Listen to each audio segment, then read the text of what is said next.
ಆ ಕನ್ನಡ ತಾಯಿಯ ಹೆಸರು ಮೇಲೆ ನೀವು ದುಡ್ಡು ತಿನ್ರಿ, ಲೂಟಿ ಮಾಡ್ರಿ, ನಾನು ಕೇಳಲ್ಲ.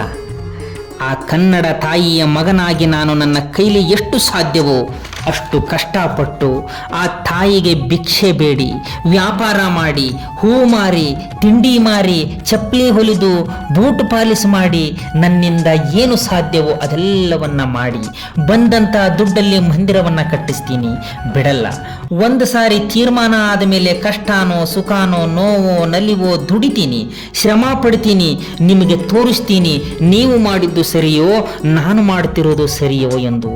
ಕುತಂತ್ರಿಗಳ, ನೀಚರ, ದುರುಳರ, ದುಷ್ಟರ ಏನ್ರು ಹೇಳಬೇಕು ನಿಮಗೆ? ಎಷ್ಟು ದುಡ್ಡು ಹಾಳು ಮಾಡಿದಿರೋ ನೀವು ಕನ್ನಡಿಗರ ತೆರಿಗೆ ದುಡ್ಡನ್ನು. ಹೇಳೋರು ಕೇಳೋರು ಯಾರೂ ಇಲ್ವಲ್ಲೋ ನಿಮಗೆ. ಥೂ ಥೂ ಥೂ ಥೂ ಥೂ ಥೂ ಥೂ ಥೂ ಥೂ ನಿಮ್ಮ ನಾಚಿಗೆಟ್ಟ ಜನ್ಮಕ್ಕೆ. ನಾನು ಬಂದಿದ್ದೀನಿ, ಕೇಳ್ತೀನಿ, ಕಾಲೆಳಿತೀನಿ, ಕೊರಳ ಪಟ್ಟಿ ಹಿಡಿದು ಕೇಳ್ತೀನಿ, ಲೆಕ್ಕ ಕೊಡ್ರಿ ಅಂತ.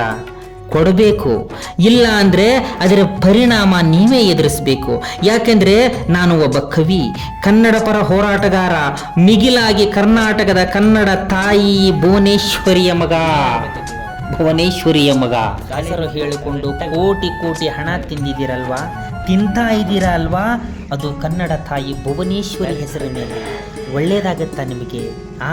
ಒಳ್ಳೇದಾಗತ್ತಾ? ಥೂ ನಿಮ್ಮ ಜನ್ಮಕ್ಕೆ. ನಮ್ಮ ತೆರಿಗೆ ದುಡ್ಡಲ್ಲಿ 30 ಕೋಟಿ ದುಡ್ಡನ್ನು ಒಂದು ಸಾಹಿತ್ಯ ಸಮ್ಮೇಳನಕ್ಕೆ ಖರ್ಚು ಮಾಡ್ತಿರಲ್ಲ, ಅದರಲ್ಲಿ ಬರೀ 5 ಕೋಟಿ ದುಡ್ಡು ಉಳಿತಾಯ ಮಾಡಿ ಒಂದು ಕನ್ನಡ ತಾಯಿ ಭುವನೇಶ್ವರಿ ಮಂದಿರ ಕಟ್ಟಿದ್ರೆ ಶಾಶ್ವತವಾಗಿ ಆ ದೇವಾಲಯ ಉಳಿತಾ ಇತ್ತು. ಜನರಲ್ಲಿ ಕನ್ನಡದ ಭಕ್ತಿ ಉಳಿತಿತ್ತು, ಭಾಷೆ ಉಳಿತಿತ್ತು, ಕನ್ನಡದ ಅಭಿಮಾನ ಹೆಚ್ಚುತ್ತಿತ್ತು. ಇದೆಲ್ಲ ನಿಮಗೆ ಗೊತ್ತಿಲ್ವಾ? ಗೊತ್ತಿದೆ. ಕಳ್ಳರು ನೀವು.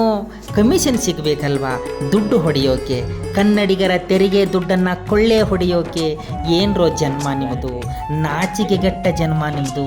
ಆ ತಾಯಿಯ ಹೆಸರ ಮೇಲೆ ರಾಜಕೀಯ ಮಾಡಿ ಕಮಿಷನ್ ತಿಂದು ಭುವನೇಶ್ವರಿ ತಾಯಿಗೆ ಮೋಸ ಮಾಡಿದರೆ ಅವನು ಯಾರೇ ಆಗಿರಲಿ, ಎಂಥವನೇ ಆಗಿರಲಿ, ಶಿಕ್ಷೆಯನ್ನು ಅನುಭವಿಸಲೇಬೇಕು. ಅನುಭವಿಸಲು ಅವನು ಅರ್ಹನೇ.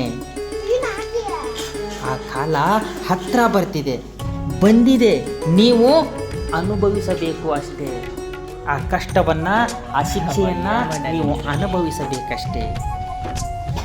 ಇನ್ನಾದರೂ ಕರ್ನಾಟಕದ ಕನ್ನಡಿಗರೆಲ್ಲರೇ ನಿಮ್ಮ ಹತ್ರ ಕೈ ಮುಗಿದು ಕೇಳ್ಕೊಳ್ಳಿ.